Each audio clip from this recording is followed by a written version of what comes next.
সেদিন তিনি বাতিলের বিরুদ্ধে মৃত্যু ভয় উপেক্ষা করে সত্যের পক্ষে প্রাণ উৎসর্গ করেছিলেন।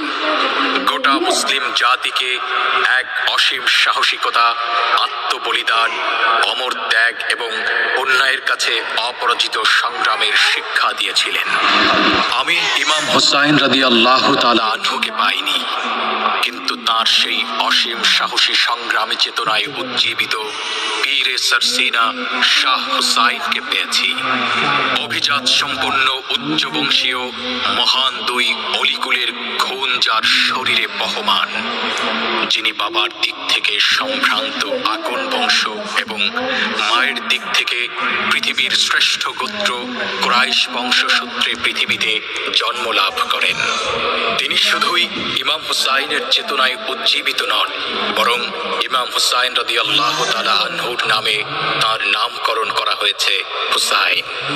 পুরো নাম শাহ আবু নসর নিসারউদ্দিন আহমদ হুসাইন। শুধু তাই নয়, ইয়াউমে আশুরা তথা ইমাম হুসাইন রাদিয়াল্লাহু তাআলা আনহুর শাহাদাতের দিনে তিনি ঐতিহাসিক সিলসিলায়ে সরসিনার পীর এবং বাংলাদেশ জামিয়াতে হিজবুল্লাহর আমির নিযুক্ত হন।